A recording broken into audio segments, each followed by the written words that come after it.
Welcome back to another episode of Tape Time with Tom. My name is Chris, and today we're going to be doing another round of VHS Haul.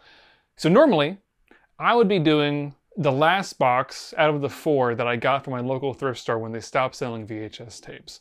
Unfortunately, that box is moldy, and I really don't like that, which is really unfortunate because I really wanted to get the contents of that box onto my shelf, and the only way I can get them onto my shelf is when I do these videos, and the only way I'm going to do this video is if those tapes are clean, which I still haven't figured out yet. I'll figure that out sometime in the future. That's a future Chris problem. So in the meantime, I'm going to be tackling this other giant bin, also from the same thrift store, of free VHS tapes. Not on that first day, but like the second day, basically. So total, it's going to be roughly, I'm estimating it's going to be 118 total tapes, and about 82 of those are brand new to my collection. So that's going to be a lot of fun to dive into. And because this is going to be a lot of tapes, I'm going to be flying through a lot of them and really only diving into some of the ones that I'm really interested in to talk about. I also got some tapes from eBay, the drive-in, as well as some close family friends. Without further ado, let's go ahead and hop to it.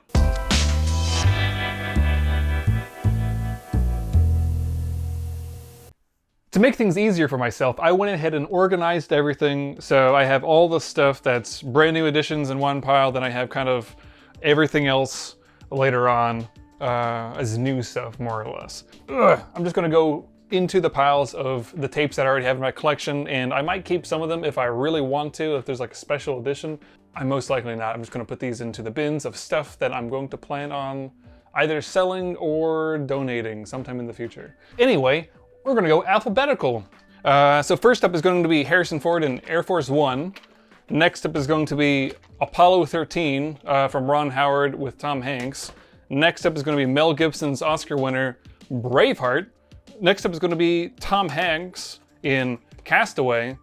I still think this movie rocks. I can't wait to rewatch it one of these days. Next up is going to be Harrison Ford in Clear and Present Danger. And I did not realize that Willem Dafoe is in this movie. I completely forgot. I had seen parts of this on television years ago. My dad watched it a bunch. The whole series with The Hunt for Red October and Patriot Games. So I'm looking forward to finally watching these through and through sometime in the future. Paul Newman and Tom Cruise in the Martin Scorsese classic, Color of Money. And for the first stack, it's going to be Tom Cruise again in Days of Thunder, from the late, great Tony Scott. Next, the next pile, okay, we got Michael Douglas in The Game from David Fincher. Can't wait for The Killer coming out later this year. We got Ridley Scott's G.I. Jane with Demi Moore. And then we got GoldenEye, the hit movie based on the video game. And we have Good Will Hunting with Robin Williams, Matt Damon, and Ben Affleck. This is a beat-up copy. Oh, that's kind of fun. I didn't realize he said year 1. But yeah, a beat-up copy of Harry Potter and the Sorcerer's Stone. Yeah, it says year 1 right on the side. I didn't realize that. This is a heavy movie, but one that it's been on my my watch list for a while. The Killing Fields. Yeah, who's the actor that I like in this movie? Spalding Gray. Yeah, I can't wait to watch this. And next up is going to be the Mel Gibson, Danny Glover classic, Lethal Weapon. Okay. In this bin, there were 3 copies of Chevy Chase's National Lampoon's Christmas Vacation, my personal favorite Christmas movie. It's highly underrated or overrated. It's your choice. I love it, but I get it if you don't like it. We have Sandra Bullock in The Net, which I have to imagine is completely outdated. We have the Oliver Stone winner for Best Picture, Platoon, with a whole slew of folks. Willem Dafoe popping his head back up again. And then we got Patrick Swayze and Charlie Sheen in Red Dawn, a MGM UA Movie Time release, so this is always fun. And next up is going to be the Don Simpson, Jerry Bruckheimer, Tony Scott, oh sorry, not Tony Scott, Michael Bay, seems like something Tony Scott would do, Sean Connery, Nicolas Cage, and Ed Harris classic, The Rock. You gotta watch The Rock if you get a chance to. It's a lot of fun. It's probably Michael Bay's best movie. If one would argue, I suppose. Okay. All right, we're almost done. We're almost done with all the stuff that I already have. So next up is going to be a special limited edition of Tom Hanks and Steven Spielberg's Oscar winner, Saving Private Ryan, in a double tape set. First tape is just a movie. Second tape is some special features, which is a lot of fun. And honestly, I think this was in my last video, the Shadow Riders with Tom Selleck and Sam Elliott. So I don't think it was this specific tape, but it's kind of fun seeing this pop up again. We have Keanu Reeves and Dennis Hopper and Sandra Bullock in Speed. This movie's awesome. So one of the funny things, we watched this sometime in quarantine. This is a good example of how when you watch a VHS tape, the opening prologue credits are going to be widescreen, and then they condense it back down to full screen just so you can actually see all the words and stuff. Next up is going to be the Sam Raimi all-time classic, Spider-Man. You gotta watch this if you like Spider-Man. Okay, we got Star Wars: The Phantom Menace. What's wrong? There's nothing wrong with this movie. This movie's absolutely perfect. Who doesn't like Jar Jar Binks? Everyone loves Jar Jar Binks. Clint Eastwood's Unforgiven, Oscar winner for Best Picture in 1992, and at least a nominee for Gene Hackman. Gene Hackman won, Morgan Freeman was nominated, and Clint Eastwood was also nominated for actor, I think. And then we have the sequel to The Fugitive, which I still haven't seen. I gotta see it eventually. U.S. Marshals, which I can't wait to watch one of these days. All right, my desk is getting quite full right now. So we're gonna go into the last stack of new stuff that's already in my collection. These are all the clamshells. So we got Aladdin and the King of Thieves starring Robin Williams. I think this is technically the third movie, because they had one unofficial sequel and he wasn't in there, and then everyone didn't like it, and then they managed to pay him to come back. I think that's what happened. One of my all-time, this is probably my top, in my top 5 of favorite Disney movies, The Aristocats, and it's really just because of the jazz and the cats. And we got Bug's Life. I'd say an underrated Pixar. I can't wait to rewatch this. I have not seen this in a long time. If you guys don't know, A Bug's Life is a animated remake of the classic Akira Kurosawa Seven Samurai, as well as The Magnificent Seven. So that's kind of fun. Good trivia.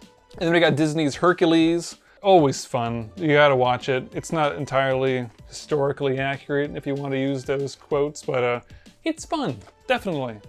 Then we got a case of Jumanji, but not in a box. Again, I don't need the tape, but I might keep the plastic. Nathan Lane and Lee Evans in Mouse Hunt from Gore Verbinski. This is a kind of movie that is going to be a lot of fun to rewatch for the channel. Mouse Hunt is great. I have not seen this since a kid. It's the kind of movie that's like, yeah, let's go watch Mouse Hunt. That's the best way I can describe it. Okay, then we got Walt Disney's Pocahontas, with all the colors of the wind and none of the racism. This is, yeah, I think none of the Disney movies out of this set are the Black Diamond, so I'm not gonna get rich. It sucks. Oh well.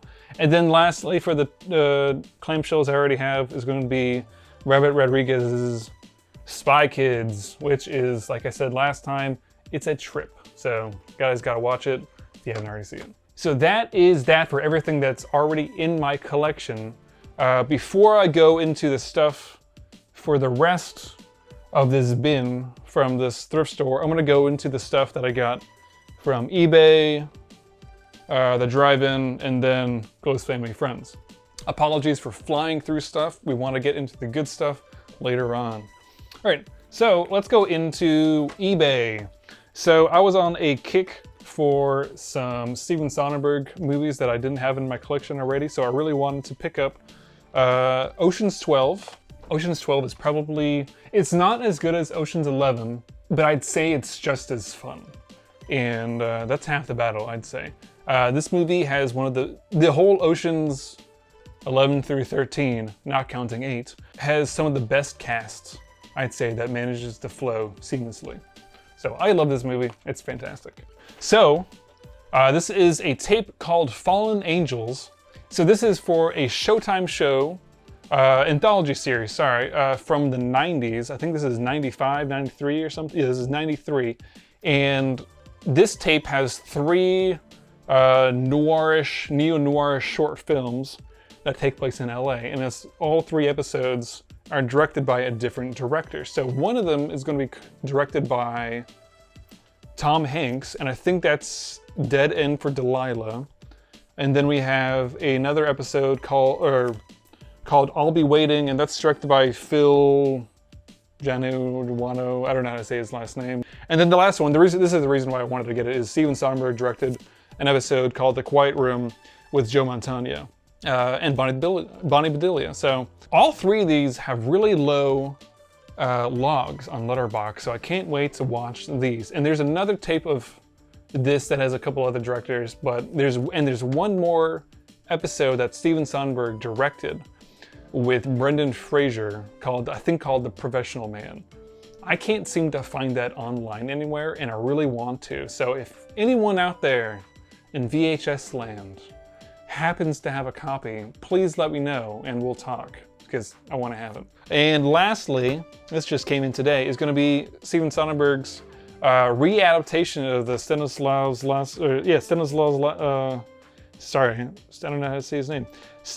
Lem's book Solaris. Also a remake of the Andrei Tarkovsky's adaptation, also known as Solaris. And I have not seen the Tarkovsky version, but I do love Tarkovsky, so I'm gonna plan on reading the book, watching Tarkovsky's, and then finally watching this, because I saw footage of this online a couple years ago, and it was just like hypnotizing. And I can't wait to see how Soderbergh adapts this story from my knowledge of what this story actually takes place. Out of all his movies, this seems like the one that's the most left field, and I can't wait to dive in. It's gonna be awesome. I only got 2 things from the Mahoning Drive-In Theater, and I would have talked about this during the Godzilla episode, but I completely forgot. So I'm talking about it right now, and I'll include the link to the Godzilla up top and stuff. So if you don't recall, the Mahoning Drive-In Theater is one of the last drive-in theaters in the US that still projects on film on one of the largest screens, and it's all retro stuff. So, but in their concession stands, they have an awesome wall of VHS tapes, much like the one that I have in my basement. And it's a donation base for whatever you want to grab. So I got Clint Eastwood in White Hunter, Black Heart, and this was hyped up on the Pure Cinema podcast years ago. This is one of the few times that Clint Eastwood actually acts in a movie. And what I mean is that he does a voice, because this is a story where it's about a film director shooting a movie in Africa, and it's loosely based on John Huston. So Clint Eastwood is doing a John Huston impersonation, more or less, in this movie. And the way they hyped it up on the Pure Cinema podcast, I can't wait to watch this. So this is gonna be awesome. And then lastly, from the Mahoning Drive-In Theater, I got a 3-movie collection set with They Call Me Trinity, Trinity is Still My Name, and Boot Hill. So I watched part of one of the 2 Trinity movies years ago on television, and from my own understanding of Westerns, it was either American Westerns that were pretty dry, think John Wayne and John Ford, and then we kind of cut to bloody spaghetti Westerns, and it's like, well, okay. But then I saw footage of one of the 2 Trinity movies. It's like, oh, I didn't realize these could be funny. And Terrence Hill has always kind of stuck in my brain from the little footage I've seen of him, and I can't wait to finally watch it. And then Boot Hill is not part of the Trinity series. It's just another, it's just another team up of the 2 actors, Terrence Hill and Bud Spencer. So I can't wait to dive into these. I think this is gonna be a lot of fun. And then lastly, I got a small bag of stuff from some of my some of my oldest friends, Andrew and Austin. So I got just a whole shitload of Pokemon stuff, which I can't wait to dive into. And I'm going to consider this to be a long-term loan from them because they don't have a VCR and I do. So if they want to watch it, you just have to come down and watch it. So it's going to be Pokemon, the first movie. We have Pokemon 3, the movie, unfortunately without a box. And then we have a whole bunch of episodes. We have one of the only ones with an actual case, Pokemon, the Johto series, Ursing Rampage, featuring Gold and Silver Pokemon. And then this also has 2 more episodes. Love Totodile Style, Foul Play, and Forest Grumps, which is kind of funny. That's the Ursing episode. But Foul Play is the one when Ash catches his shiny Noctowl. All right, then we got episodes of Pokemon, just a bunch of them without their case. This is going to be Pokemon Primate Problems, Pokemon The Mystery of Mount Doom. This is all like first season stuff. Fighting Tournament, Poke Friends, Psychic Surprise. And then they have some recorded stuff that was off television. So this probably has some commercials, so I can't wait to see what's on these. This is going to be Pokemon Thundershock, Pokemon I Choose You Pikachu. I'm pretty sure this is the first episode. And then we got Pokemon The Great Race, which is always a classic. I love this episode. And then we have Pokemon The Mystery of Mount Moon, when they encounter Clefairy. So that's going to be fun. And then lastly from them is going to be a television recording of the Rugrats 10th anniversary.